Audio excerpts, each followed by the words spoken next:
Merdeka belajar wujud yang nyata. Raih mimpimu juga cita-cita. Generasi emas Indonesia. Profil pelajar Pancasila tanamkan di dalam dada. Profil pelajar Pancasila, cerdas berkarakter itu kita.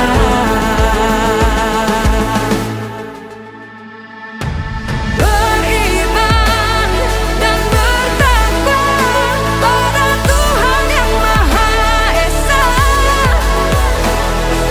Berakhlak. Puji syukur kita panjatkan kehadirat Allah Subhanahu wa Ta'ala, Tuhan yang Maha Esa, yang telah melimpahkan rahmat dan hidayahnya kepada kita semua, sehingga kita dapat hadir dalam acara diseminasi budaya positif dari Ibu calon guru penggerak, Ibu Umul Khairat SPD. Bapak Kepala Sekolah yang saya hormati dan Bapak Ibu Guru yang saya hormati, selanjutnya kita memasuki acara sambutan Kepala Sekolah. Kepada yang terhormat Bapak Darwis Sarjana Agama, disilakan.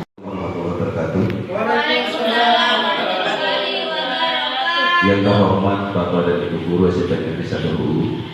Alhamdulillahirabbil alamin. Wassalatu wassalamu ala asyrofil anbiya'i wal mursalin wa ala alihi washabihi ajmain. Amma ba'd.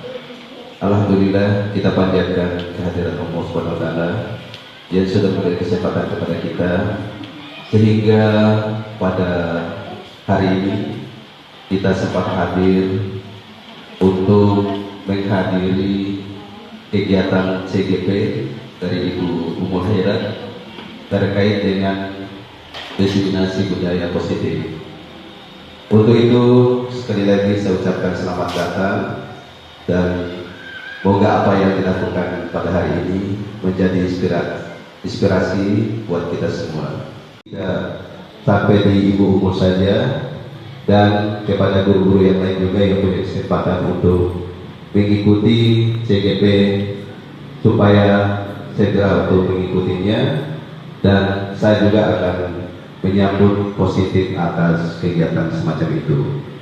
Dan mudah-mudahan ini menjadi sebuah momen yang luar biasa untuk SMP Negeri 1 Hulu dan menjadi hal positif yang mengarah kepada hal yang baik.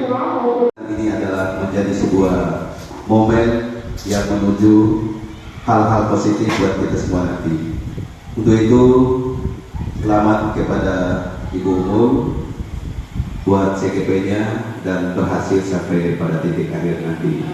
Demikian, wabillahi taufiq wal hidayah. Assalamualaikum warahmatullahi wabarakatuh. Guru yang kami hormati, untuk mengefisienkan waktu, langsung saja selanjutnya mari kita dengarkan pemaparan materi diseminasi budaya positif dari Ibu Umul Khairat. Kami silakan.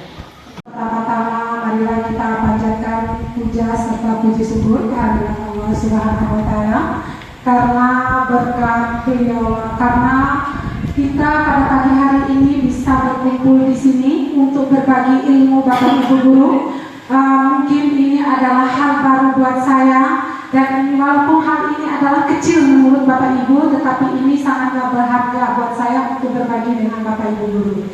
Tak lupa juga saya ucapkan terima kasih banyak kepada Bapak Kepala Sekolah yang sudi memberikan ruang kepada saya, perlengkapan yang luar biasa yang dapat mendukung kegiatan saya. Dan terakhir, terima kasih yang luar biasa kepada Bapak Ibu Guru yang sudah menyempatkan waktunya untuk mengikuti kegiatan saya. Pada saat ini, saya memiliki tugas Bapak Ibu Guru untuk melakukan kegiatan diseminasi budaya positif. Ini merupakan aksi nyata kami untuk modul 1.4. Di dalam modul 1.4 itu ada materi tentang budaya positif Bapak Ibu Guru. Di sini mungkin melalui Bapak Ibu Guru akan bertanya, budaya positif itu apa? Terlebih dahulu saya akan menjelaskan Bapak Ibu Guru, budaya positif itu merupakan pembiasaan hal baik. Pembiasaan hal baik mencakup sikap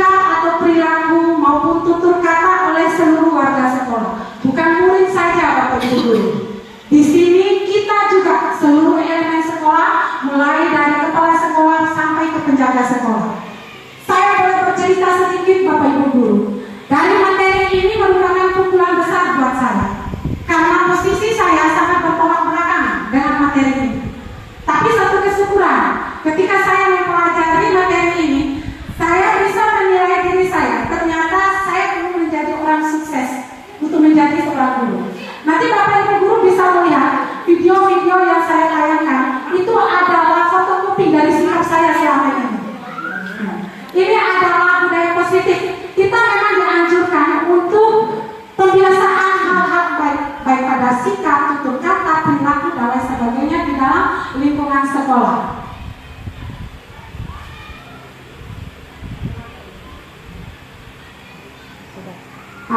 Sekarang masuk ke pertanyaan selanjutnya Bapak Ibu Guru. Mengapa budaya positif itu penting? Saya mencoba menjawab di sini untuk menumbuhkan karakter anak baik secara akademik, bakat, minat, potensi dan budi pekerti. Karena menurut saya, mungkin kita sepakat, ketika anak itu ahlinya dalam bidang akademik, kalau tidak diimbangi dengan budi pekerti maupun karakter yang baik, itu sama halnya bohong Bapak Ibu. Untuk akademik mungkin bisa kita kejar belakangan, tetapi yang terpenting kalau kita mau mencetak anak sesuai dengan profil pelajar Pancasila kita sekarang, hal pertama adalah karakternya yang kita bina. Bapak Ibu Guru bisa melihat sekarang bagaimana kondisi perkembangan anak zaman sekarang ketika budaya positif ini kita tinggalkan terlebih dahulu. Selanjutnya Bapak Ibu Guru, budaya positif di sekolah ini ada beberapa hal. Ini materi yang sudah saya pelajari. Ada perubahan paradigma stimulus respon, konsep disiplin positif, ada keyakinan kelas, ada pemenuhan 5 kebutuhan dasar manusia, ada 5 posisi kontrol Bapak Ibu Guru di sini, dan ada segitiga restitusi. Lanjutkan Bapak Ibu Guru. Di sini saya akan membahas tentang disiplin positif. Kalau kita memaknai kata disiplin itu hanya sebatas pasti yang ada dalam pikiran kita datang tepat waktu, pulang tepat waktu. Itu adalah makna disiplin. Tetapi kalau disiplin di sini banyak orang yang memaknai seperti ini Bapak Ibu Guru. Orang yang memaknai sebagai sesuatu yang dilakukan seseorang pada orang lain untuk mendapatkan kepatuhan dan memiliki kecenderungan ketidaknyamanan serta sering dihubungkan dengan tata tertib yang berkaitan dengan sanksi dan hukuman bagi yang melanggarnya. Ini sudah pas kalau menurut kita. Siapa yang melanggar aturan berarti dia tidak disiplin. Seperti itu. Sekarang ada pertanyaan Bapak Ibu Guru, dan saya mengharapkan Bapak Ibu Guru ada 1 atau 2 orang yang bisa menanggapi. Setuju atau tidak setuju Kak? Pertanyaan pertama, hukuman dapat mendisiplinkan anak Kak? Setuju. Kira-kira hukuman bisa mendisiplinkan anak? Tidak? Ada yang setuju, ada yang tidak. Mungkin Pak Ferry bisa menjelaskan sebagai guru BP? Ya, terkadang juga kalau kita berikan hukuman itu terkadang anak-anak juga itu tidak mau dengar dan apatis untuk menyikapi masalah yang dihadapi oleh anak itu. Berarti Pak Ferry setuju ketika hukuman bisa mendisiplinkan anak? Ya, tidak menjamin itu anak itu disiplin. Oke. Terima kasih. Yang kedua, pemberian hukuman dengan hal-hal positif seperti membaca, membersihkan halaman sekolah, itu dapat meningkatkan disiplin anak kan? Iya. Terima kasih. Yang ketiga, memberikan penghargaan apakah dapat meningkatkan motivasi anak? Setuju Bapak Ibu Guru? Sekarang kita lihat. Makna disiplin mematuhi peraturan. Misalnya mematuhi peraturan yang ada, tidak terlambat datang sekolah, mematuhi protokol kesehatan dan yang lain sebagainya. Di sini ada beberapa manfaat disiplin. Saya kembali Bapak Ibu Guru. Di sini. Untuk pertanyaan poin ketiga, memberikan penghargaan dapat meningkatkan motivasi anak. Terkadang Bapak Ibu Guru, memberikan penghargaan itu bisa dijadikan hukuman. Bisa dijadikan hukuman. Karena apa? Karena memberikan penghargaan itu Bapak Ibu Guru akan terjadi terbiasa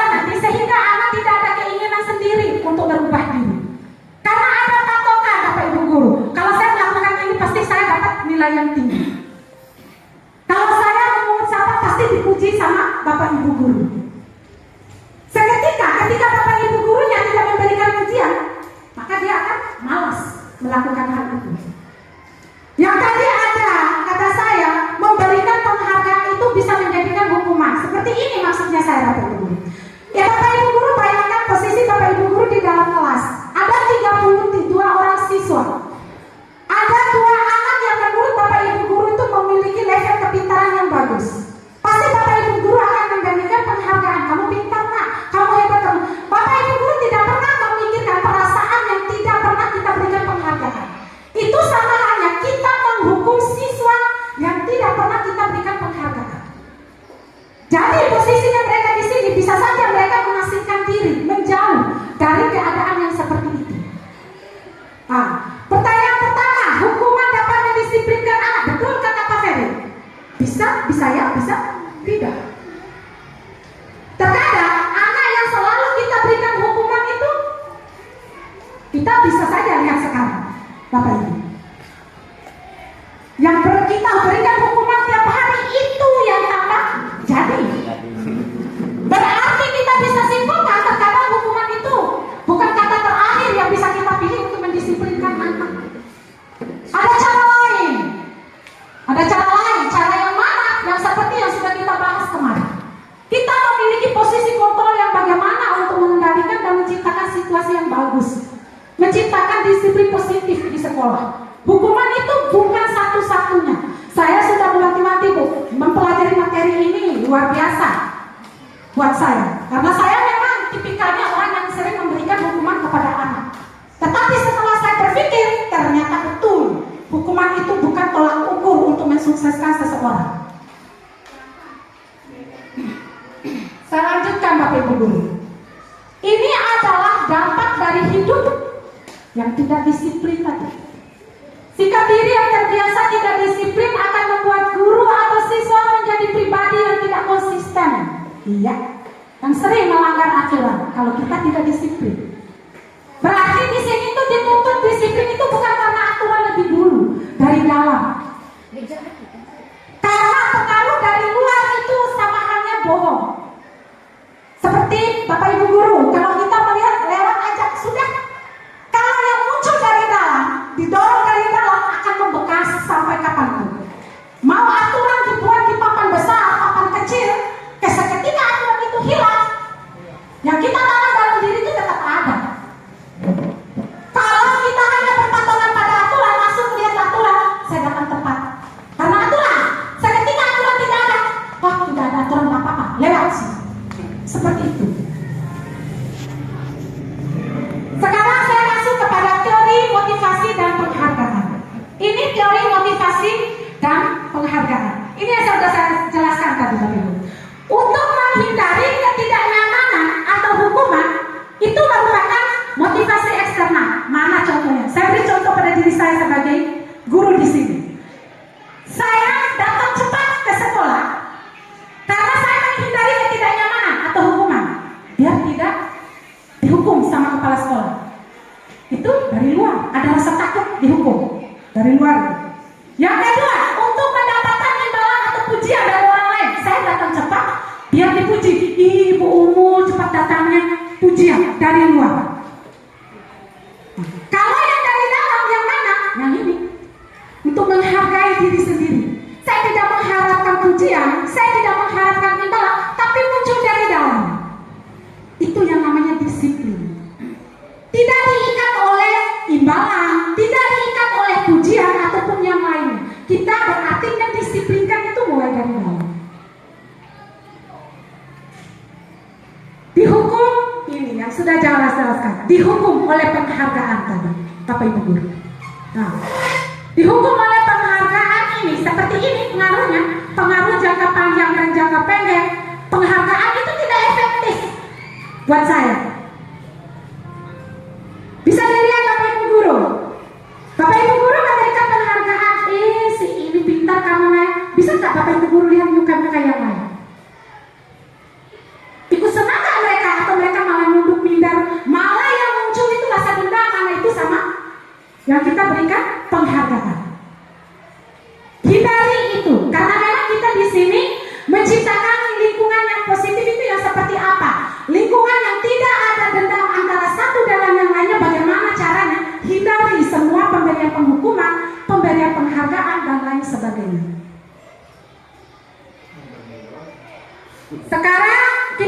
Bapak Ibu Guru. Di sini Bapak Ibu Guru bisa langsung menjawab dari tindakan guru yang diambil ini termasuk hukuman atau konsekuensi. Karena ada perbedaan Bapak Ibu Guru antara hukuman dan konsekuensi. Seperti sebelum saya masuk, mungkin Bapak Ibu Guru pernah punya pengalaman tersendiri yang mana yang disebut dengan hukuman, mana yang disebut dengan konsekuensi. Berbeda apa sama Bapak Ibu Guru antara hukuman dengan konsekuensi? Di mana itu Ibu Sulas? Mohon ilmunya sedikit. Ya, hukuman itu kita memberikan sanksi kepada siswa yang melakukan pelanggaran. Kemudian kalau konsekuensi itu adalah dampak apa yang mereka terima dari perlakuan mereka. Terima kasih Ibu Sulas. Di sini kalau begitu dari pendapat yang sudah Ibu Sulastri berikan, Bapak Ibu bisa langsung mengkategorikan kalau poin pertama mencatat 100 kali di dalam buku kalimat saya tidak akan terlambat lagi karena terlambat sekolah, apa bentuk hukuman atau konsekuensi itu Bapak Ibu Guru? Konsekuensi. Hukuman Bapak Ibu Guru, apa konsekuensi? Hukuman, oke. Lari mengelilingi lapangan basket 2 kali karena terlambat hadir. Hukuman. Murid diminta untuk push up 15 hari karena tidak menggunakan masker di sekolah. Menggantikan kertas tugas teman yang telah dicoret-coret. Konsekuensi. Membersihkan tumpahan air di meja tulis karena tersenggol pada saat belajar. Konsekuensi. Meminta murid tidak mengenakan sepatu seharian di sekolah karena tidak mengenakan sepatu hitam. Hukuman. Lari mengelilingi lapangan basket 2 kali karena terlambat 10 menit untuk pelajaran PJOK. Konsekuensi. Kenapa terkait konsekuensi? Karena temannya yang tadi yang olahraga juga melakukan hal yang sama. Itu Bapak Ibu. Sudah termuat di situ. Sekarang kita masuk ke tindakan disiplin positif yang berkaitan dengan tindakan kelas atau keyakinan kelas. Ini yang sudah Bapak Ibu wali kelas lakukan. Keyakinan kelas, keyakinan sekolah atau keyakinan kelas. Sekarang saya tanya, keyakinan kelas dan peraturan kelas hal yang sama, betul atau salah? Samakah antara keyakinan kelas dengan peraturan kelas? Beda. Iya, tapi salah. Terima kasih. Ya, karena pertanyaan tadi kan dia mengatakan kalau keyakinan kelas itu sama dengan peraturan kelas, salah berarti. Karena beda kan? Iya. Terima kasih. Di mana letak perbedaannya? Menurut ilmu yang sudah saya dapat, kalau yang namanya peraturan kelas itu adalah peraturan yang memang diciptakan sepihak, bisa dikeluarkan oleh wali kelas atau gurunya saja. Yang namanya keyakinan kelas itu adalah dibuat secara bersama-sama oleh murid dan guru ataupun wali kelas dengan ada peraturan yang mengikat atau sanksi yang mengikat. Sekarang, keyakinan kelas berlandaskan nilai-nilai kebajikan atau prinsip universal. Betul Ibu Ima? Coba Ibu Ima berikan pendapatnya sedikit. Alasannya Ibu Ima. Contoh misalnya kayak kita kan membuat kesepakatan antara kedua kelas antara murid dan guru, misalnya tidak boleh menggunakan HP jika tidak dibutuhkan. Itu kan adalah keyakinan. Dan dasar nilainya kebijakannya ya bahwa itu kan menanamkan pada diri siswa tidak menggunakan HP pada saat main game. Itu kan contoh-contoh hal kecil. Universal, betul. Terima kasih Ibu Ima. Berarti harus ada nilai positifnya. Terima kasih banyak. Sekarang lihat Bapak Ibu Guru, nilai-nilai kebajikan universal itu yang disepakati secara tersirat dan tersurat. Lepas dari latar belakang suku, negara, bahasa maupun agama yang dibuat bersama guru siswa di dalam kelas ataupun di sekolah. Tujuannya memahami pentingnya keyakinan kelas sebagai fondasi sebuah kelas atau sekolah yang akan menjadi landasan dalam memecahkan permasalahan di dalam sekolah. Ini contohnya Bapak Ibu. Sekarang kita masuk ke poin segitiga restitusi Bapak Ibu Guru. Hukuman dasar manusia, kebutuhan dasar ini Bapak Ibu Guru sudah tahu ada 5 kebutuhan dasar manusia. Yang pertama bertahan hidup, kebutuhan memang kan? Kita untuk bertahan hidup, siswa pun demikian Bapak Ibu Guru, sehingga kita tidak bisa berlaku semena-mena terhadap mereka. Yang kedua, mereka butuh kasih sayang dan rasa bisa diterima dimanapun, dalam kondisi apapun. Yang ketiga, mereka pun butuh kebebasan Bapak Ibu Guru, kebebasan tetapi diikat oleh aturan yang ada. Terus yang selanjutnya, mereka juga butuh kesenangan, mereka juga butuh penguasaan. Ini bisa Bapak Ibu lihat di dalam kelas, bisa Bapak Ibu lihat bagaimana modelnya anak-anak untuk belajar. Ketika kita memberikan satu materi itu kita catat terus, akan kelihatan anak itu ribut, lari kiri kanan, berarti mereka butuh kebebasan. Karena diikat oleh situasi yang membosan. Iya. Sekarang kita masuk kepada segitiga restitusi. Segitiga restitusi di sini proses menciptakan kondisi bagi murid untuk memperbaiki kesalahan mereka sehingga mereka bisa kembali pada kelompok mereka dengan karakter yang lebih. Di sini segitiga restitusi bukan untuk nebus kesalahan, melainkan sebuah tawaran dan bukan paksaan. Restitusi membantu murid menjadi lebih memiliki tujuan, disiplin positif dan memulihkan dirinya setelah berbuat kesalahan. Ini segitiga restitusi. Maksudnya di sini Bapak Ibu Guru, ketika kita berhadapan dengan siswa yang memiliki masalah, ini langkah yang akan kita lakukan. Langkah awal yang akan kita lakukan adalah di sini, menstabilkan identitas terlebih dahulu. Ini ilmu besar untuk guru BP maupun untuk kita. Menstabilkan identitas. Nah, kalau menstabilkan identitas itu di sini dia harus berdasarkan pembuat kesalahan adalah bagian dari pelajaran. Kita tidak langsung mentok anak itu. Ini yang akan pertanyaan yang akan kita ajukan kepada si pembuat masalah. Pertanyaan apa? Membuat kesalahan sesuatu hal yang wajar. Terkadang kan harus kita menggunakan bahasa seperti ini Bapak Ibu. Bukan kamu saja anak yang pernah berbuat kesalahan. Ibu juga pernah melakukan kesalahan. Cuma perbedaannya jenis kesalahan yang sudah kita lakukan. Pertanyaan kedua, manusia tidak ada yang sempurna.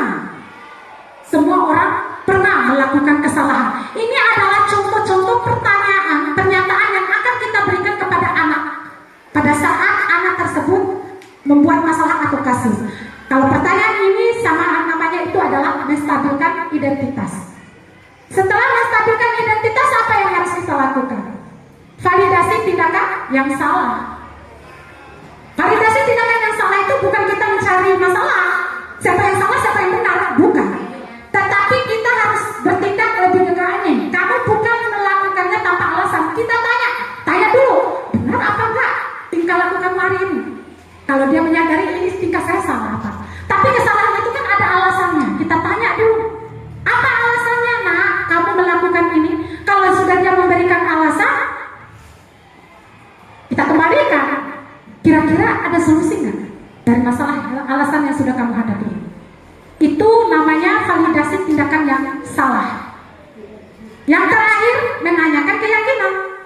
Kalau kita sudah pas ini, Bapak, kesalahan saya adalah mengambil ballpoint miliknya dia.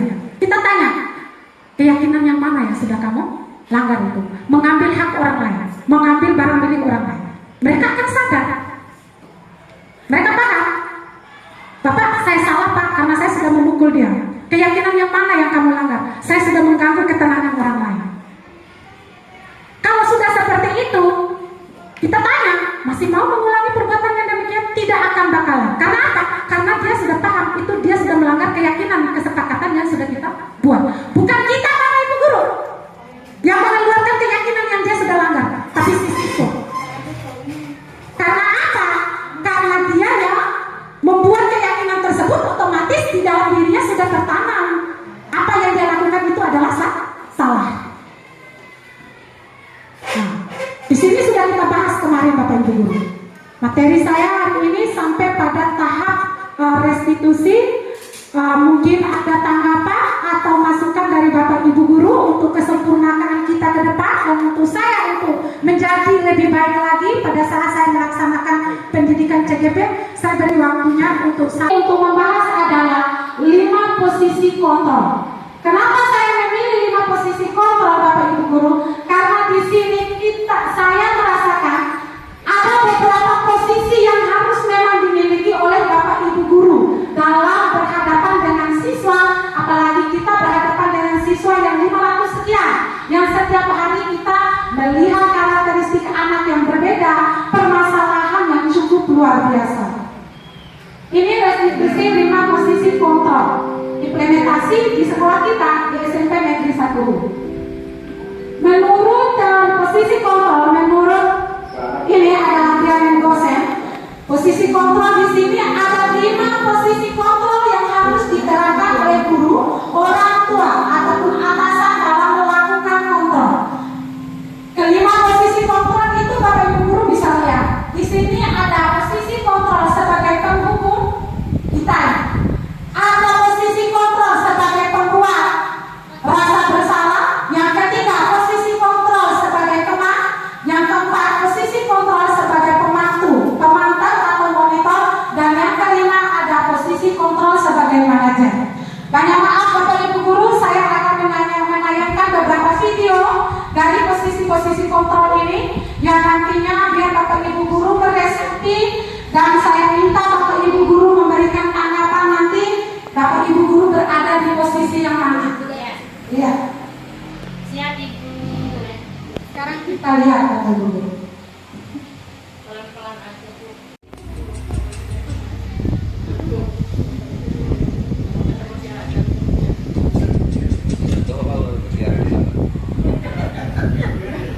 Naren,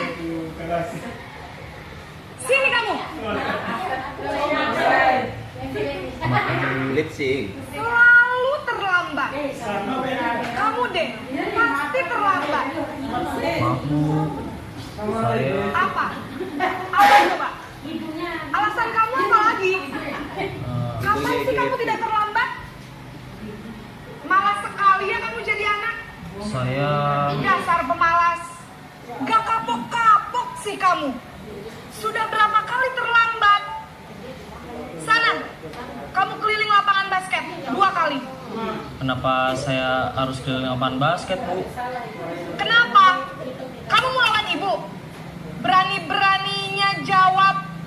Sudah terlambat, masih berani jawab pula. Sekarang, keliling lapangan basket 5 kali sekalian. Biar kapok.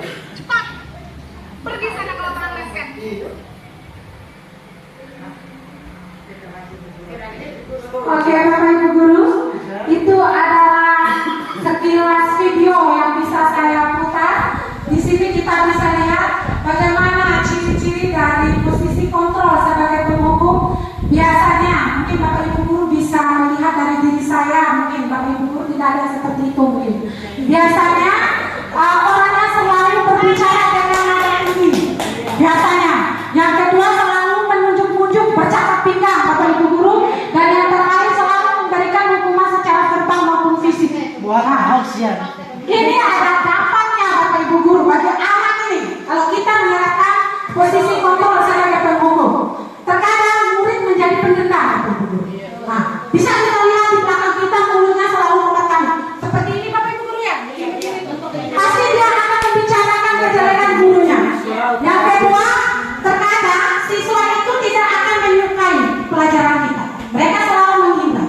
Itu dampak dari ketika kita menggunakan posisi kita sebagai penghukum. Sekarang yang kedua Bapak Ibu Guru. Ini video yang kedua.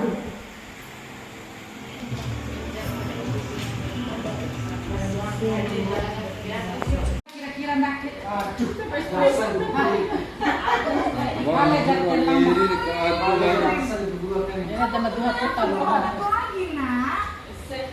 Sama ekspresi gitu ya, bisa lihat di dan nanti dipakai. Oh iya. Nanti ibu yang ditegur bapak kepala sekolah. Nah. Kepala sekolah. Guru mereka. Itu lagi.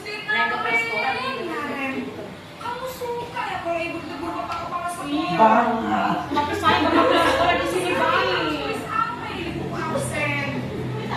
Ini kan sudah sering terlambat loh. Ibu harus apa coba? Iya, pengen. Maaf Bu. Maaf sekali. Ya sudah, lain kali jangan bikin susah lagi ya nak ya.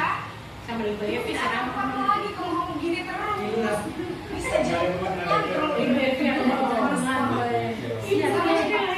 fokus ke Maaf data ya Bu. ilmu. Maaf sekali. Berarti ibu tersinggung atau lagi oke? Ya, Bapak Ibu Guru, video tadi adalah video membuat merasa bersalah. Ini adalah ciri-cirinya Bapak Ibu Guru, suaranya cenderung lembut. Jauh dari saya Bapak Ibu Guru, tenang, namun kata-katanya selalu menyalahkan murid. Nah, posisi murid selalu salah. Yang kedua, guru akan menyatakan hal-hal yang merasa kesalahan ada pada murid dengan membuat seakan-akan guru yang menderita posisi tersebut. Di sini dampaknya Bapak Ibu Guru membuat murid itu selalu merasa bersalah, selalu berpikir kasihan ibu guru itu gara-gara saya, seperti itu terus. Nah, yang kedua rendah diri dan menarik diri dari lingkungan karena dia malu posisinya. Ini video yang ketiga. Sekarang kita lihat video yang ketiga Bapak Ibu Guru. dua akan persis ya. Akan dua akan yang deh, ayo benta-benta kan dehnya. Sekolah orang macam sih. Kayaknya usah sekolah sih. Iya. Wah, asal kata dia di beta ada mana? Ya, ya. Berarti cocok selama main data ulang. Iya Bu. Tadi guru saya lupa membawakan saya Bu. Kamu malah menyalahkan ibu kamu. Kamu kan anak yang paling kencang.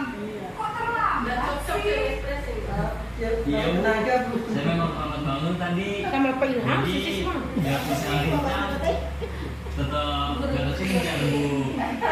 Ya sudah sana. Nanti lain kali larinya lebih kenceng lagi ya.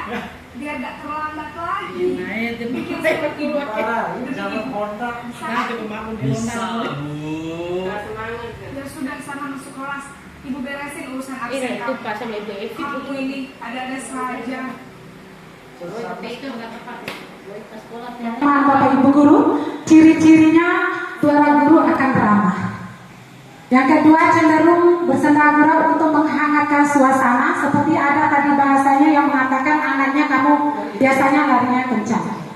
Tapi ada dampak di sini Bapak Ibu Guru, posisi murid akan bergantung kepada satu orang, tergantung kepada satu orang. Yang kedua, murid tidak mandiri dan tidak bisa berpikir untuk dirinya sendiri. Yang ketiga, murid akan merasa senang, aman dan akrab dengan guru kalau seperti itu.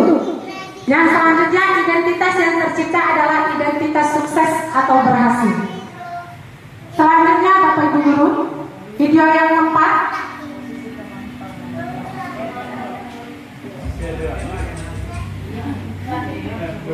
Dulu jangan Pak Ilham kan. Karena sekolah itu buah kan.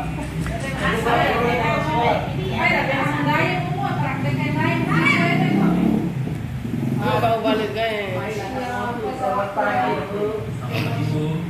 Nah, Ren, apa peraturan sekolah kita tentang jam berapa kita harus masuk sekolah? Nah, Masukin. Kita Siapa terlambat masuk sekolah? sekolah jam 7 Bu.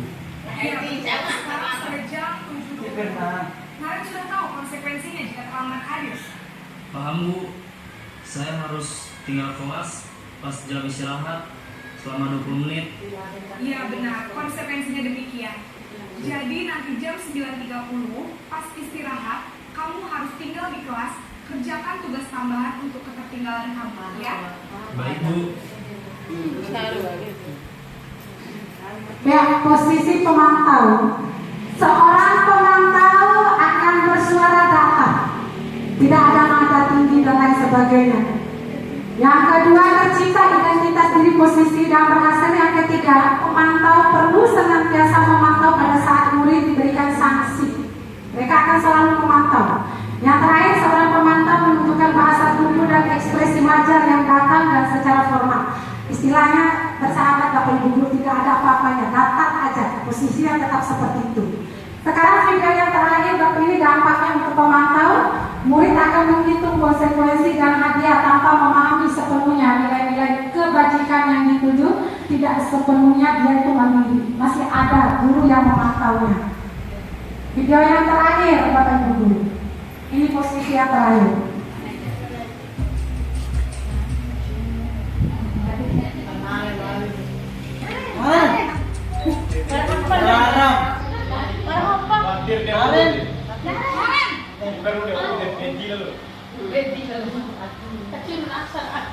Selamat pagi Bu.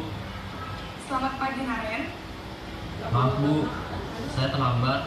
Iya, sekolah masuknya jam 7, sekarang sudah jam 7.20. Jadi sekarang bagaimana ya Naren?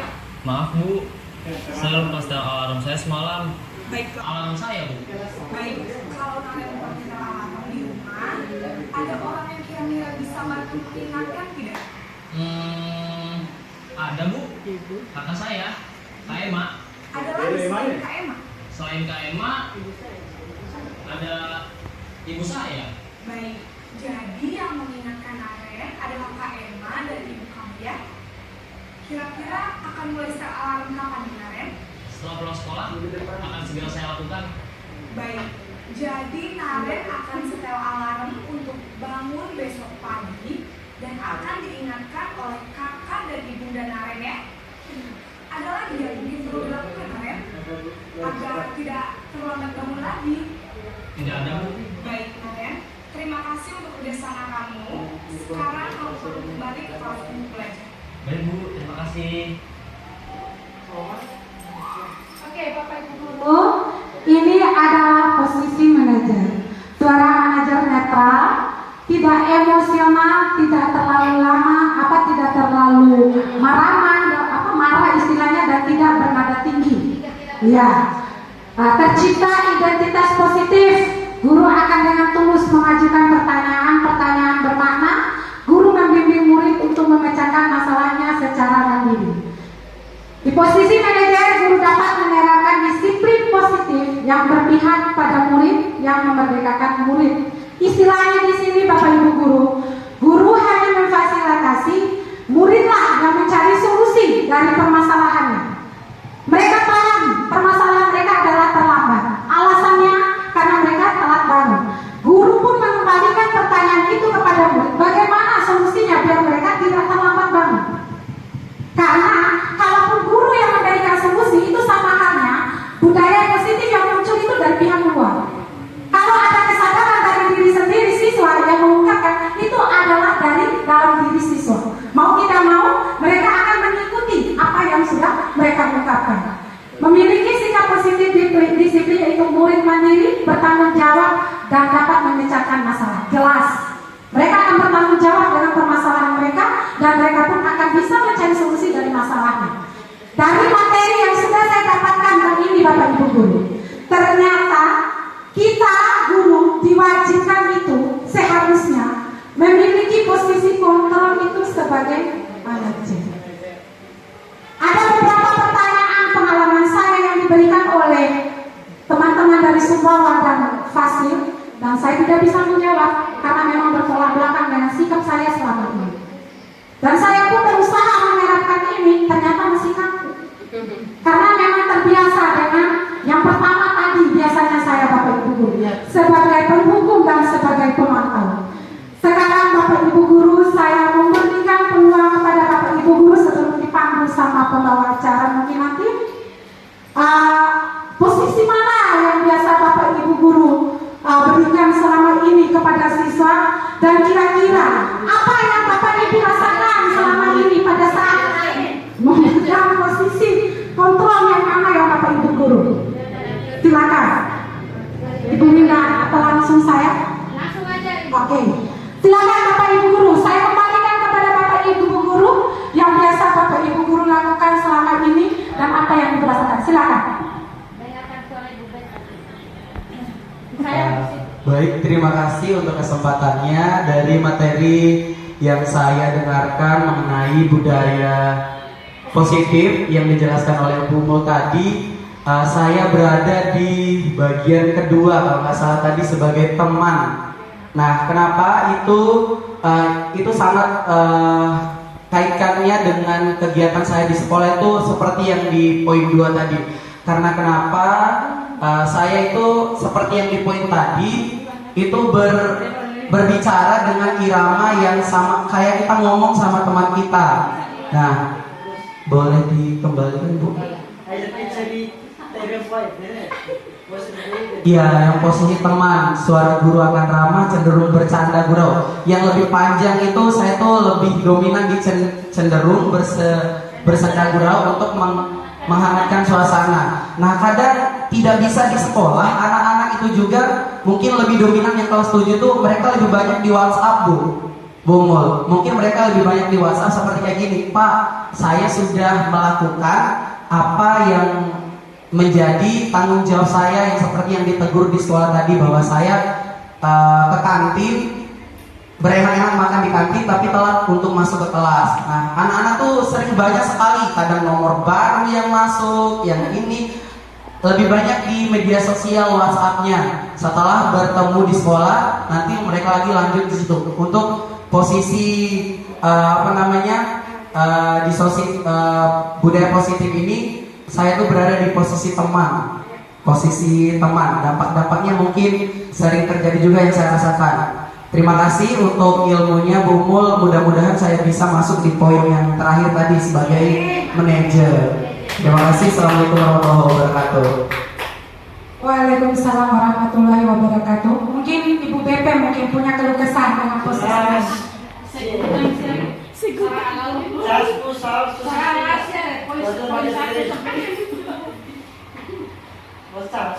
Baik, terima kasih atas waktu dan kesempatannya. Terima kasih Bu Mul. Terima kasih teman-teman semuanya, teman-teman guru yang luar biasa di SMP 1.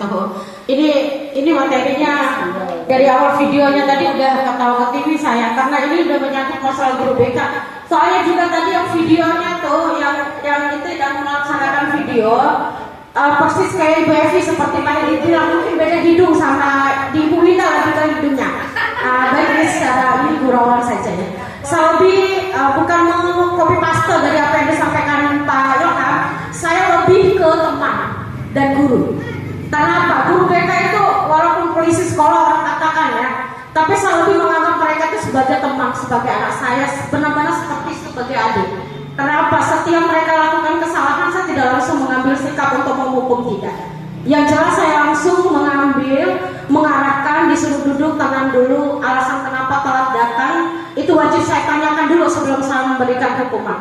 Hukuman seperti apa dulu? Yang seperti itu. Jika sering kita lakukan, kita kasih tahu itu, bolehlah kita mengambil tindakan untuk menghukum. Tapi yang sekarang kan, hukuman yang kita ambil memang harus yang secara positif, Bu. Mulai mungkin bisa kita lakukan seperti yang diarahkan oleh Bapak Kepala Sekolah kemarin waktu upacara. Saya lebih mengarahkan ke anak-anak karena lingkungan sekolah kita kan lingkungan yang bersih. Maka saya fungsikan anak-anak yang melakukan kesalahan ini untuk yang tidak mengikuti upacara, lebih mengarah ke anak-anak untuk membersihkan kelas saja. Dan ketika mereka pun telah datang, hal-hal yang pertama yang harus saya lakukan benar-benar menanyakan kenapa.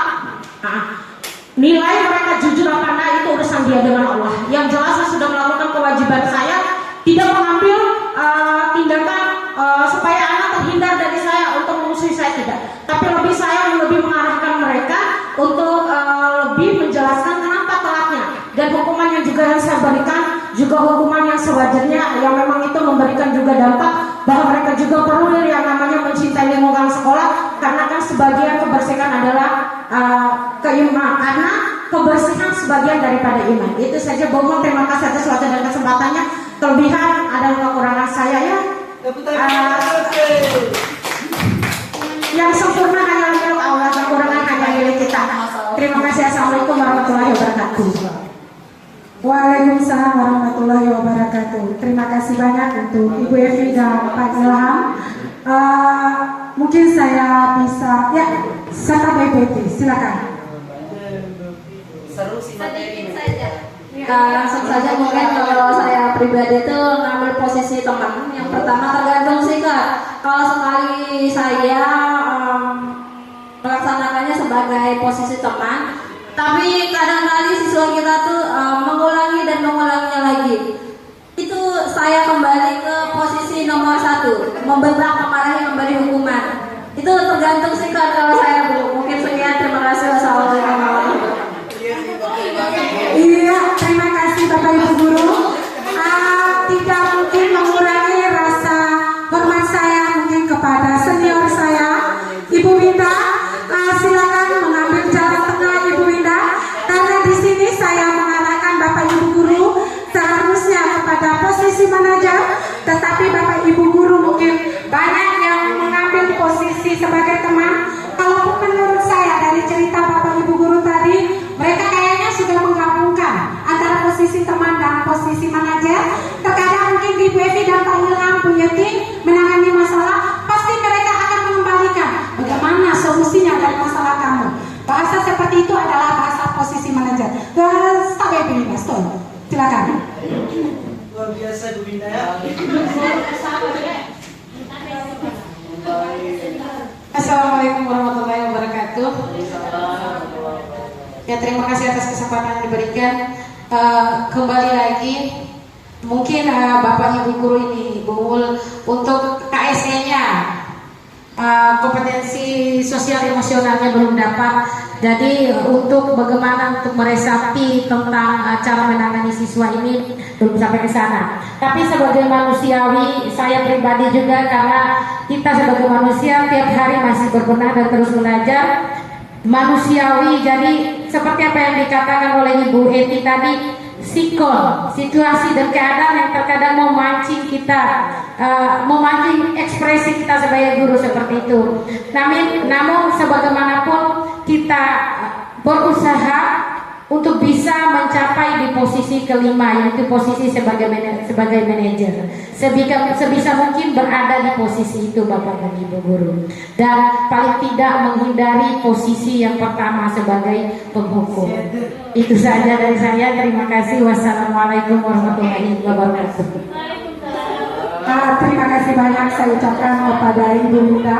Iya, terima kasih Bapak Ibu Guru. Materi yang tadi sudah saya jelaskan itu buat saya, ini materi yang paling hebat buat diri saya. Karena dengan mempelajari ini, selain saya belajar Bapak Ibu Guru, saya juga bisa mengevaluasi diri. Iya, ternyata dari posisi kontrol Bapak Ibu Guru, ternyata terlalu dihantui oleh tindakan-tindakan salah kita dulu. Saya jujur nih Bapak Ibu Guru, hari ini saya pukul siswa, saya nggak berani kadang lihat anak itu, takut saya. Takut ketika anak itu masih memiliki dendam, di tengah jalan saya dihadang terus dipukul. Itu rasa ketakutan. Saya berjanji akan mulai mencoba tidak langsung terjun ke manajer, tetapi saya lanjut dulu ke teman dulu, ke yang pemantau dan lain sebagainya, baru saya bisa sempurna mungkin. Tidak ada seperti bahasanya Ibu Vivi, tidak ada manusia yang sempurna. Itu saja mungkin Bapak Ibu Guru materi hari ini. Dan saya kembali ke MC. Terima kasih banyak atas perhatiannya Bapak Ibu Guru. Wabillahi taufiq wal hidayah. Wassalamualaikum warahmatullahi wabarakatuh.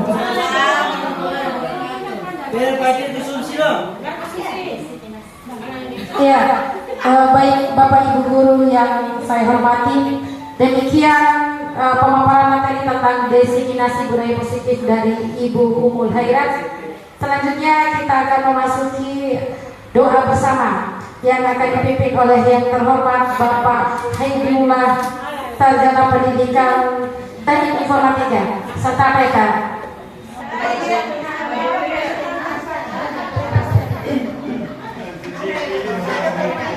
Ya, bismillahirrahmanirrahim. Assalamualaikum warahmatullahi wabarakatuh. Marilah kita sama-sama berdoa untuk menutup acara hari ini. Semoga apa yang disampaikan oleh Ibu Umul bisa kita terapkan di sekolah. Al-Fatihah. Alhamdulillahirrahmanirrahim. Wassalatu wassalamu ala sayyidina Alhamdulillahirrahmanirrahim. Hamdan syakir, hamdan ma'in, hamdan al-kafi majidah. Ya Rabbal alamin, kama yurmadi jalali wa jakaratu sultan. Allahumma shalli ala Muhammad wa ala sayyidina Muhammad. Allahumma nasirka salamatan fi din wa fi ta'lim jasadi wa jadatan fi wajhi wa barakatan fi rizqi wa barakatan wa rahmatan fi dalam wa fi dalam. Allahumma hamdana lana fi syafa'ati wa qul majatan lana wa fi syaf. ربنا لا تغفرنا ولا تغفرنا وترحمنا ولا نكون من الخاسرين ربنا آتنا في الدنيا حسنة وفي الآخرة حسنة وقنا عذاب النار سبحان ربك رب العزة عما يصفون والسلام والحمد لله رب العالمين والسلام عليكم ورحمة الله وبركاته. Sukses buat semuanya. Ya, kepada Bapak Hairullah kami ucapkan terima kasih. Bapak Ibu yang kami hormati, dengan berakhirnya